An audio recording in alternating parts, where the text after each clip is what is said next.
में गुरु का होना बहुत महत्वपूर्ण है। हिंदी में कहते हैं कि गुरु बिना ज्ञान नहीं, गुरु बिना गति नहीं है, माने आगे प्रोग्रेस ही नहीं हो सकता, गति ही नहीं है। तो गुरु का वरदान 4 प्रकार से मिलता है। एक तो ज्ञान, ज्ञान मिलता है गुरु से। हमारा सुप्त चेतना और जागृत चेतना है, और इन दोनों के बीच में अर्ध सुप्त चेतना है, जिसको कहते हैं सबकॉन्शियस माइंड कहते हैं। एक तो सुप्त चेतना माने सोई हुई चेतना अपना हमारे भीतर है। दूसरा जो चेतना है जो अर्ध सुप्त, थोड़ा सा जानता है, जानती है कि कुछ नहीं जानती वो, और एक जागृत चेतना। ये तीनों चेतनाओं, ये त्रिपुरा, त्रिपुरा माने क्या, ये तीनों जागृत, स्वप्न और सुषुप्ति, ये तीनों के मालिक होते हैं गुरु। सिर्फ मालिक, अपनी मालिकी सिर्फ अपने जागृत चेतना में ही कह सकते हैं, वो होता तो नहीं है। जागृत चेतना में भी अपना मालिक कहाँ होता है? लोगों को अपने ऊपर कोई कंट्रोल होता ही नहीं, अपने ऊपर कोई काबू पाते ही नहीं। मगर वो सुप्त चेतना और जागृत, ये तीनों जो चेतना है, इसका जो मालिक है वही गुरु होते हैं। और गुरु तत्व न होने से जीवन में ना कोई गति, ना कोई ज्ञान, ना कुछ हम प्राप्त कर सकते हैं। हमारी इच्छाओं की पूर्ति हो ना हो तो गुरु तत्व की जरूरत, गुरु की आवश्यकता है।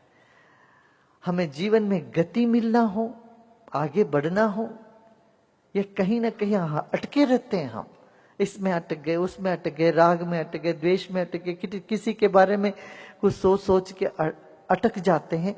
इन सब अटकाव से आगे बढ़ना हो, गुरु की आवश्यकता है।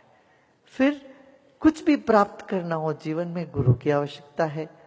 और मोक्ष, जीवन में मोक्ष पाना तो गुरु के बिना असंभव है।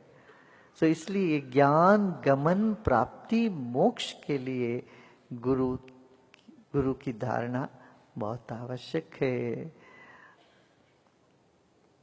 और गुरु होने से जीवन में जीती गए, देर हो सकती है मगर अंधेरा नहीं। गुरु होने से अंधेरा कहाँ होगा, देर हो सकता है।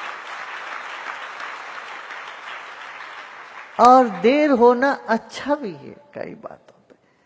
क्यों? हमारी सारी इच्छाएं पूरी हो जाए ये तो नहीं संभव है, क्यों कई बार हम अपनी इच्छा को बदलते रहते हैं। जो कल पसंद आया आज नहीं पसंद आता है, आज जो पसंद आता है परसों नहीं पसंद आएगा।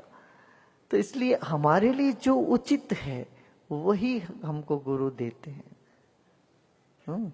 तो गुरु होने से कर्म कटते हैं, जीवन में ज्योति जगती है, जीवन ज्योति है ये समझ में आती है, और मुक्त हो जाते हैं।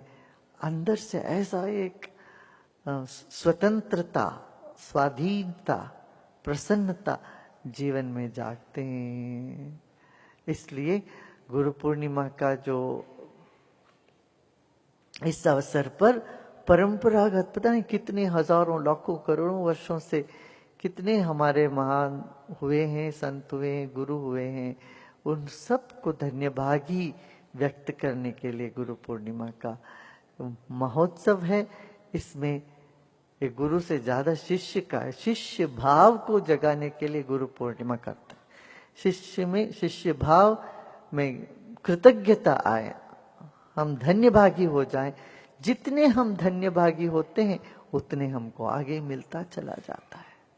Guru Purnima is actually for the disciples, students, for student to feel grateful for all that one has achieved, for all the movement that they have had, all the knowledge they have had, and all the freedom one is experiencing, and recognizing this, honoring that, one feels so full, one feels so grateful, and that gratefulness brings more blessings and more blessings, more blessings. Okay?